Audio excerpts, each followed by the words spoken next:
Bonjour et bienvenue dans cette formation Wix. Dans cette formation, nous allons voir comment administrer un site Wix. Alors nous allons voir dans un premier temps la partie back-office, c'est-à-dire tout le menu de gauche qui est là, et nous verrons dans un second temps la partie modifier réellement le site, modifier les pages, modifier le contenu. Dans ce menu, il y a beaucoup de choses, mais on ne va pas tout voir parce qu'il y a pas mal de choses qui ne nous intéressent pas en fait, comme par exemple Vidéothèque. Ça, c'est fait pour ceux qui veulent avoir un grand nombre de vidéos sur leur site. Par exemple un youtubeur ou quelqu'un qui veut diffuser en direct. Voilà, toutes ces vidéos vont être là-dedans, mais ça, c'est des choses qui ne vont pas nous intéresser. Donc, on va pas tout voir, mais on va voir l'essentiel. Donc, nous allons commencer par regarder la partie accueil. Dans accueil, c'est ce qui regroupe un peu tout ce qui est général sur le site, c'est-à-dire le forfait, gérer le forfait, gérer le domaine, gérer la messagerie professionnelle, et ensuite configurer configurer l'entreprise, ici c'est pas une entreprise, mais configurer le site. Donc tout ce qui a été fait, il y a une petite croix verte dedans, donc c'est bon, c'est pas à faire. Et ensuite, ce qu'il y a à faire, ça va pas vraiment nous concerner, donc c'est ajouter un premier service, mais là on vend pas de service, donc on n'a pas à le faire, et configurer votre moyen de paiement. Donc il y a pas de, on ne vend pas des choses sur le site, donc il n'y a pas de moyen de paiement à configurer. Donc même s'il nous dit 4 sur 6 à compléter, ces deux choses-là, on les ignore, on n'a pas vraiment à s'en occuper. Et en dessous, on retrouve tout un tas de raccourcis qui permet d'ajouter des fonctions au site ou alors de suivre des tutos pour savoir comment gérer le site. Par exemple, si vous voulez créer un forum sur le site, vous faites commencer, ça va ajouter la fonction forum, un plugin forum, et ensuite vous pourrez cliquer sur créer une communauté, gagner en productivité, qui vont être des tutos pour vous expliquer comment gérer votre forum, etc. etc. Donc toutes ces parties-là, je ne vais pas rentrer dans les détails, c'est des choses assez spécifiques. On va rester sur quelque chose d'un peu général. Si vous voulez y aller, vous pouvez toujours regarder les tutos qui seront plus complets. Donc voilà pour la partie accueil. Ensuite, la partie activité. Donc la partie activité, ça va être tout ce qui est les données d'analyse, savoir s'il y a beaucoup de visites sur le site, les sessions sur les visites, si les posts sont vus, s'il y a des visiteurs, les visiteurs uniques, et les clics de reprise de contact. Alors ça, c'est normal qu'il n'y en ait pas beaucoup, puisque on ne cherche pas à vendre un produit, on n'a pas mis le contact sur toutes les pages. Ensuite, l'analyse du trafic, bon voilà. Tout ça, c'est tout ce qui va servir à voir si le site est bien vu, tout ce qui est analyse, comment les gens naviguent d'une page à une autre, etc., les comportements, voilà.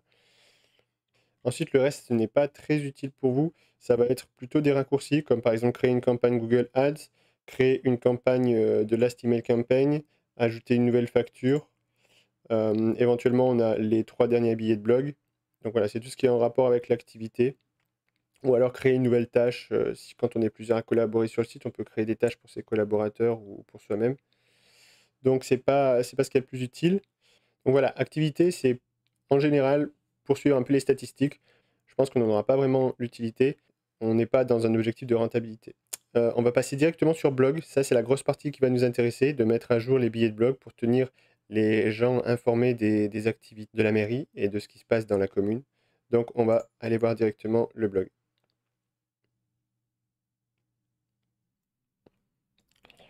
Donc, ici, on va pouvoir créer un nouveau post déjà. Là, ensuite, dans plus d'actions, on va pouvoir gérer les catégories, ajouter un rédacteur, parce qu'on peut ajouter des rôles sur le site. Donc, si on veut ajouter quelqu'un qui s'occupe uniquement d'écrire les posts de blog, on peut le faire ici. Importer des posts, ça c'est quand on a déjà des posts sur un autre site et qu'on veut les rapatrier sur celui-ci. Donc, ça va pas être notre cas. Et ensuite, rapport de blog, c'est pour voir si les blogs sont beaucoup vus, quels sont les plus regardés. Alors, on en a déjà un petit aperçu ici, lui 12 fois, lui 3 fois, lui 17 fois. Ça sera un peu plus détaillé. Et ça, c'est les paramètres globaux du blog. Si on veut activer les commentaires, activer les notes, ce genre de choses. Donc on va revenir en arrière. Donc là, la fonction essentielle à retenir, c'est elle. Créer un nouveau poste. Donc comment on crée un nouveau poste? Voilà, c'est tout simple. On arrive sur cette page-là. Donc on va en créer un. On va essayer de se baser sur un post Facebook qui a déjà été fait. Donc je vois par exemple Cheneray en Haute-Loire, voilà, succès pour la fête du village. Donc on va copier ça, on va revenir là, on va le mettre en titre, succès pour la fête du village. Ensuite, on va copier ça, hop, on va revenir là, on va le mettre là. Alors, ça renvoie sur le Facebook. Pourquoi pas, hein. Alors, si on veut l'enlever, on met en surbrillance le lien, on vient sur le petit lien, et on va lui mettre supprimer le lien. Voilà. Et ensuite, on va vouloir lui mettre une image. Donc, par exemple, si on veut récupérer cette image, on clique sur le lien, ça va nous ouvrir le site, on agrandit l'image qu'on veut récupérer, on fait clic droit, enregistrer l'image sous, et cette photo-là, on va la reglisser ensuite dans Wix. Donc, on va faire ça, on va faire ajouter, qu'est-ce qu'on veut ajouter? Une image. Il nous ouvre l'espace Wix où sont enregistrés tous les fichiers. En fait, c'est la même chose que ce que j'ai sur mon ordinateur, mais c'est sur l'hébergement de Wix. Donc c'est là où il faut bien organiser les fichiers. Donc ce que je suis en train d'ajouter, c'est une photo pour le blog. Donc je vais aller dans le dossier blog. Et je vais reprendre l'image que je viens de copier dans mon ordi, et je vais la déplacer sur le serveur Wix. Voilà. Et ensuite, j'ai plus qu'à faire ajouter à la page. Donc je vérifie qu'elle soit bien sélectionnée, entourée en bleu, et je fais ajouter à la page. Et voilà. Donc là, on est pas mal. Donc pour ajouter le lien vers l'article, ce qu'on fait, on copie le lien. On fait d'abord un clic ici. Ensuite, on fait copier, clic droit, copier, ou CTRL-C. On revient sur Wix. Et là, on peut mettre lien de l'article sur la Commère 43. Donc, une fois qu'on a écrit notre texte, on vient le sélectionner, on vient cliquer sur lien, on colle le lien, CTRL-V, et on fait donc, oui, c'est un site internet, et on fait bien ouvrir dans un nouvel onglet. OK. Voilà, donc ça peut être une manière rapide de faire un petit article. Donc ensuite, là, il n'est pas encore publié. Pour l'instant, il est enregistré. Ça veut dire qu'il est enregistré dans le site, mais il n'est pas encore visible sur Internet. Si vous voulez le rendre visible, il faut cliquer sur Publier. Donc là, je ne vais pas le faire tout de suite. Je laisserai le faire par les propriétaires du site. Ce que je voulais vous montrer d'autre, c'est que, voilà, ici, en fait, quand on veut ajouter quelque chose, on fait une entrée, on appuie sur le plus, et ça nous... En fait, c'est comme si on appuyait sur le plus qui est là sur Ajouter. Et on peut ajouter tout ça, des images, des galeries, des vidéos, des gifs, des fichiers directement, des séparateurs, des boutons, des tableaux, enfin voilà. Il y a tout un tas de choses qu'on peut ajouter. Et dans Paramètres, on va pouvoir aussi modifier un peu les choses. On va pouvoir dire qui est le rédacteur. Donc là, bah, en l'occurrence, c'est moi, mais on peut mettre quelqu'un d'autre, ou un nouveau rédacteur. Et on peut changer la date de publication. Donc vu que ça, c'était la journée du 15 août, alors je ne sais pas de quand date l'article, on va revenir là, il date du 16 août. Donc on peut le mettre, on peut l'antidater et le mettre au 16 août. Hop, voilà, 16 août. Alors, ok, avancé, on peut utiliser, on peut mettre ça, on peut mettre la première phrase par exemple. Hop, on peut mettre ça. Voilà, donc après c'est coupé, hein, 140 caractères. Il va pas tout y avoir, mais on peut y mettre ça. Normalement, il le prend par défaut le début, mais si vous voulez le personnaliser, c'est ici. On peut faire point comme ça. Voilà, ça sera plus cohérent. Ensuite, postes similaires. Ajouter des postes similaires. Non, on va pas ajouter de postes similaires. Ça, en fait, c'est fait quand on clique sur l'article, tout en bas, il y a les postes similaires qui pourraient aussi vous intéresser. Donc, si on veut en ajouter, ça sera là. Là, pour l'instant, on n'a pas beaucoup de postes, donc on va pas s'en occuper. Ensuite, ce qui est important, c'est le référencement. Ça permet au site d'avoir plus de vues. Donc ça, il faut pas hésiter à venir le compléter. Une métadescription, bah, on peut remettre ça. Donc en fait, ça, pourquoi c'est important? Parce que comme ça, si vous, s'il y a des personnes qui cherchent sur donc là il n'y a pas de Google catégorie, 15 mais août on pourrait en Shunrei, faire. vu On que ces pourrait mots imaginer sont une compris dans la catégorie métadescription, ils tomberont directement fête du sur cet village, article. Ça je sais pas. aidera à remonter l'article dans la recherche Google. Donc ici, ça va être pour ajouter des catégories. Si on veut faire une catégorie uniquement sur les fêtes du village, on peut en créer une et l'ajouter à cette catégorie. Si on veut faire une catégorie information utile ou pour uniquement les infos officielles, on peut le faire aussi. Voilà, si on se dit on va faire une catégorie sur les vides-greniers, sur les fêtes, tout ça. Voilà, j'ai pas trop d'exemples à donner, mais ça sert à catégoriser les news. Donc ensuite, on a les mots-clés. Donc là aussi, ça peut être intéressant de renseigner plusieurs mots-clés. Donc on va mettre déjà Shunrei, c'est sûr. On va mettre 15 août.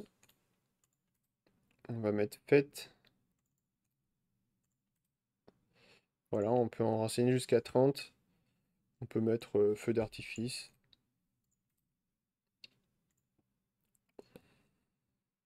Soupe aux choux, pourquoi pas.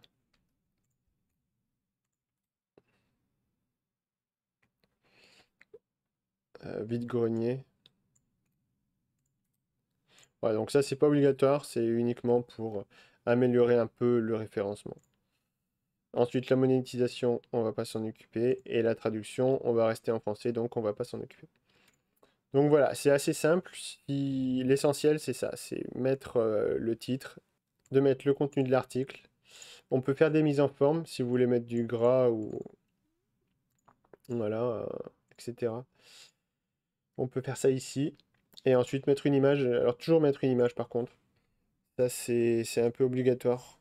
Et une fois qu'on a terminé, on enregistre et éventuellement on publie. Sauf si, voilà, dans mon cas, vu que c'est pas moi le gestionnaire du blog, je vais pas le publier tout de suite. Je vais d'abord demander l'approbation. Et on peut voir un aperçu du blog ici. Donc voilà, la date, moins d'une minute de lecture, le titre, l'image, et en dessous, les mots-clés. Voilà, vu qu'il n'est pas encore publié, il n'apparaît pas dans tous les posts, ce qui est normal. Donc on va revenir. Donc ça, une fois qu'on a terminé ça, on fait retour. Donc là, il nous indique votre post a été enregistré dans Brouillon. C'est pour ça qu'il n'est pas encore visible ici, mais il est bien enregistré. Donc pour le voir, on va cliquer sur Gérer les posts. Voilà, donc une fois qu'on est dans Gérer les posts, on a les posts publiés, il y en a 3, c'est ceux-là. Et on a le post brouillon qui est là, qui est celui que je viens de créer, succès pour la fête du 15 août. Si vous voulez le publier, vous cliquez sur Modifier et ensuite sur Publier. Et vous pouvez apporter des modifications avant la publication, évidemment. Voilà pour ça. Donc là, on va faire retour. Bon, alors les catégories, il n'y en a pas, c'est un peu dommage. J'aurais bien aimé montrer comment ça fonctionne. Euh, C'est assez simple, on crée une nouvelle catégorie, on lui donne un titre, fête du village par exemple, fête du village. On peut ajouter une petite description, une photo, et ensuite ça va créer une catégorie dans laquelle on pourra répertorier tous les posts qui sont en rapport avec la fête du village. Ensuite on a les commentaires, donc je crois que je les ai désactivés les commentaires, on va vérifier ça. Et ici, voilà, on a par exemple 12 vues. Voilà, donc on voit qu'il n'y a pas de commentaires possible. On voit qu'il y a 12 vues, mais pas de commentaires. Cette partie-là, si vous activez les commentaires, vous pourrez les gérer ici, les supprimer ou les accepter ou les rejeter. Donc catégorie, on l'a vu. Les mots-clés, on va pas revenir dessus, j'en ai déjà parlé. Donc dans la partie contact, nous avons tous les membres du site, mais également ceux qui se sont inscrits sur le site. Donc c'est-à-dire qu'il y a à la fois ceux qui peuvent le gérer et les personnes qui se sont inscrites sur le site via le formulaire de contact pour pouvoir, par exemple, recevoir les newsletters ou s'inscrire au blog. Donc, par exemple, voilà, on a Laurent Desfonds, c'est moi, et on peut regarder la fiche, alors soit la modifier, on peut la modifier ici, par exemple, code postal, téléphone, voilà, on peut remplir tout ça, hop. Et si je clique dessus, je peux faire voir, et là, on voit, par exemple, journal d'activité, le contact a été ajouté via les membres du site, donc ça, ça montre que je suis un membre, que je ne suis pas un abonné. Et donc, par exemple, une autre personne, je vois Elie Ruffo. Donc voilà, ici on voit le statut. Donc membre du site, donc ça c'est tous les membres qui sont officiels, qui peuvent gérer le site. Et par exemple, celui-ci, il n'a pas membre du site. Donc on peut faire voir. On voit que lui, voilà, il a été créé via le formulaire de contact. Donc c'est une personne qui s'est inscrite. Alors peut-être qu'il a coché pour recevoir les newsletters ou ce genre de choses. Donc, on va passer à la suite. Donc, les membres du site. Voilà, donc ne pas confondre les contacts avec les membres. Les contacts, c'est les membres plus les personnes qui se sont inscrites via le formulaire. Et les membres, ce sont uniquement les personnes qui peuvent gérer le site. Donc voilà, c'est la dissociation des deux. Ensuite, nous allons passer à paramètres. Donc, paramètres, il y a une chose essentielle qui va nous intéresser, ce sont les rôles et autorisations. Donc c'est dans cette partie-là qu'on va pouvoir ajouter des collaborateurs. Donc on va pouvoir cliquer là. Les personnes que vous inviterez pourront uniquement travailler sur Chenery. Donc ça en fait, moi ça me le dit parce que je gère plusieurs sites, mais vous ça ne devrait pas vous le dire. Donc vous leur donnerez accès à plusieurs sites ou dossiers, invitez-les à rejoindre votre équipe. Donc ça, vous ne devriez pas l'avoir. Donc moi je vais faire oui, continuer. Et vous devriez atterrir directement ici. Alors ce rôle, normalement, vous ne devriez pas le voir. C'est un rôle spécifique sur un autre site. Donc là, vous tapez l'adresse email de la personne que vous voulez inviter ici. Vous lui donnez un rôle, administrateur, responsable du site, concepteur, responsable du back-office, éditeur, admin. Donc il faut savoir que ces rôles, ça va toujours du plus important au moins important. Ça veut dire que celui qui est tout en haut, il a accès à tout, et celui qui est tout en bas, il a accès à pas grand-chose. Alors, sur peut-être les 3 derniers, ça change un peu, mais en général, c'est comme ça. Donc par exemple, si vous voulez définir quelqu'un uniquement pour écrire les billets de blog, les newsletters, vous allez cliquer sur responsable blog, donc ça va le mettre en tant que rédacteur invité, etc. Et il n'aura pas accès à toutes les fonctionnalités. Il aura accès uniquement au blog, uniquement à la partie qui l'intéresse, qui le concerne. Donc vous faites ça, vous tapez ici son adresse et vous faites envoyer l'invitation et voilà. Donc si vous voulez inviter quelqu'un qui soit administrateur, copropriétaire, responsable, vous cochez les autres fonctions. Donc voilà pour cette partie-là.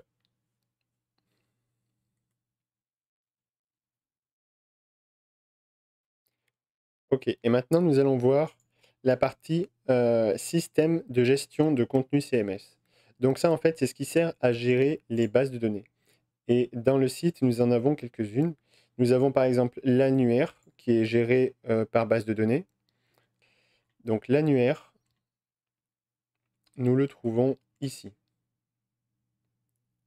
Donc cet annuaire-là, 1, 2, 3 rangeons, ACCA de Cheneray, toute cette annuaire-là, c'est géré via une base de données. Parce que c'est une page dynamique, c'est-à-dire qu'elle va chercher une information et elle l'affiche. Là, elle va chercher l'information de l'image, elle va chercher l'information du titre, du sous-titre, de la description, et ensuite ça se répète. Donc comme c'est une répétition, c'est pour ça que c'est géré par base de données. Et ici, nous avons les activités. Donc cette base de données, voilà, on la retrouve ici, gestion du CMS.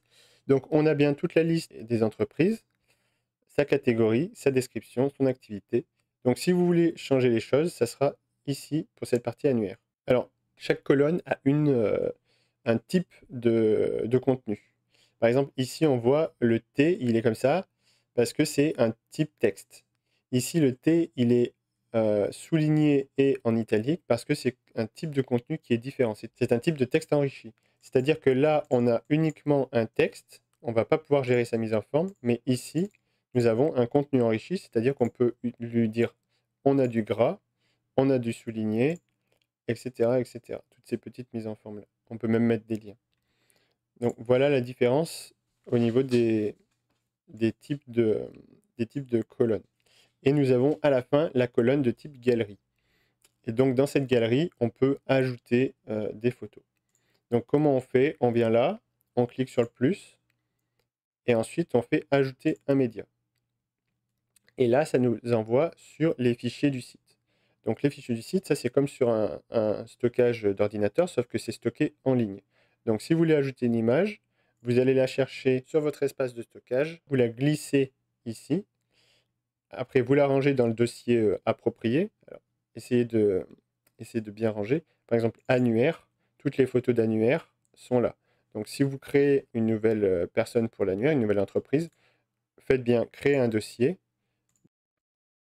nouvelle entreprise, et ensuite vous glissez déposer, ou vous pouvez importer des médias, vous importez vos fichiers ici, et une fois que le fichier est importé, vous faites bien ajouter l'élément, et ça va l'ajouter dans la galerie. Ça, je vais revenir, je vais supprimer. Donc pour supprimer un dossier, c'est simple, c'est là.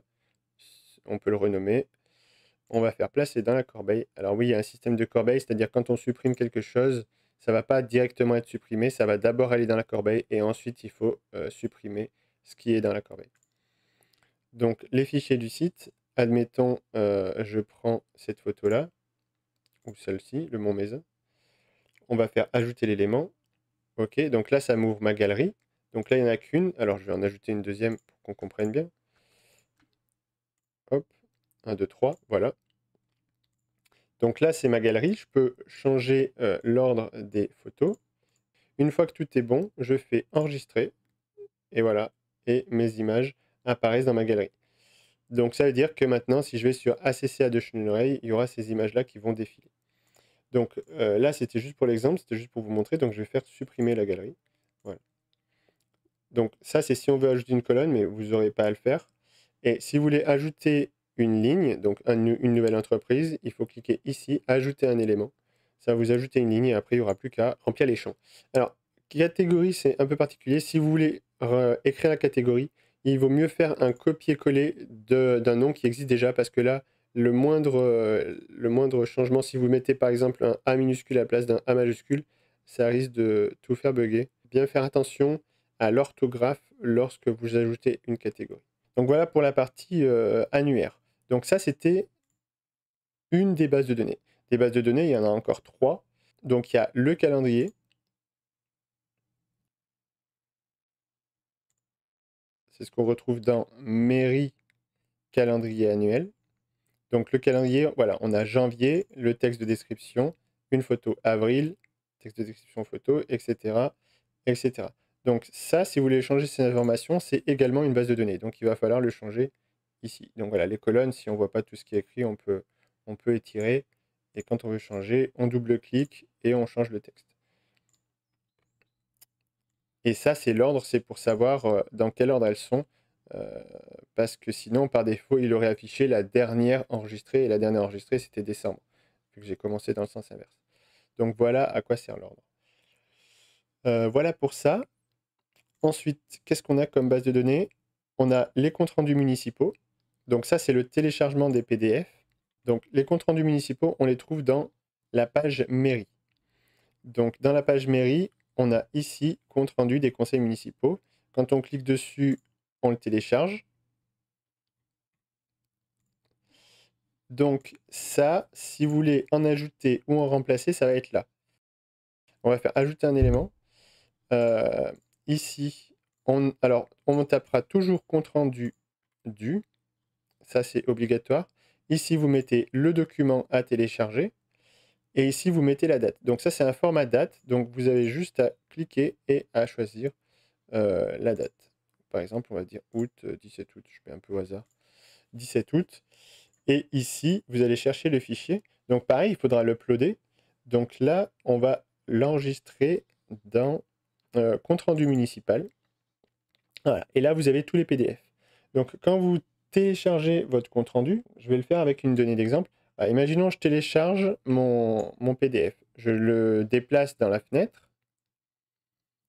Et là, il s'appelle, il n'a pas le bon nom. Donc il faut bien le nommer, CR, compte rendu, tiret, et sa date. Donc toujours l'année, le mois et le jour. Donc voilà, l'avantage, c'est que quand vous faites trier de A à Z, au moins tout est déjà dans l'ordre chronologique. Donc pour supprimer une ligne, si vous en avez créé une par erreur, parce que ça peut arriver, des fois on clique là-dessus et en fait on s'est trompé. Donc vous sélectionnez les lignes à supprimer, supprimez 2, ok. Êtes-vous sûr? Oui, j'en suis sûr. Et voilà. Donc voilà comment ajouter des comptes rendus. On va revenir sur l'ensemble des bases de données. Donc là, on a vu les 3 premières. On a ensuite les élus. Cette base de données, c'est ce qui correspond à ça. Les élus, ici, et on a la liste des élus. Donc ça aussi, c'est géré par base de données. Donc là, bah, c'est exactement le même principe. Vous faites ajouter élément, vous mettez sa fonction, son nom, son prénom, son monsieur, madame, et ensuite l'ordre. L'ordre, si vous voulez. Donc s'il y en a un que vous voulez intercaler, il va falloir changer un peu tous les numéros. Il faudra toujours que, faut pas qu'il y ait 2 fois le même numéro, sinon ça risque de bugger. Voilà, donc ça, c'est pas très compliqué, c'est juste ajouter des éléments, remplir des champs. Et ensuite, le dernier, c'est 1 x 3. Et 1 x 3, c'est ce qu'on retrouve sur la page d'accueil. Voilà, 1 x 3, c'est ce qu'on retrouve ici. Donc on peut les télécharger en cliquant dessus. Quand vous en avez un nouveau, vous faites ajouter un élément, toujours pareil, vous remplissez le champ. Donc vous n'avez pas besoin de remplir la date, puisque là c'est la date de création, ça permet de faire un tri au fur et à mesure que vous les créez. Donc le tri est automatique, cette fois il n'y a pas besoin de faire 1, 2, 3, 4. Et ensuite, bah, vous téléchargez le fichier et vous le placez dans info à 3. Voilà, il y a le petit dossier, ils sont tous là, donc il suffit de le mettre à la suite. Bulletin 2023-2024, enfin voilà. Vous ajoutez le bulletin ici, vous le sélectionnez, vous faites ajouter l'élément et ça va l'ajouter ici. Donc ça c'était pour l'exemple, je supprime la ligne, supprimer, supprimer, voilà. Donc là on a vu l'ensemble des bases de données. Voilà, nous avons fait le tour des menus essentiels du back-office. Maintenant, nous allons voir comment administrer, gérer les pages du site en lui-même.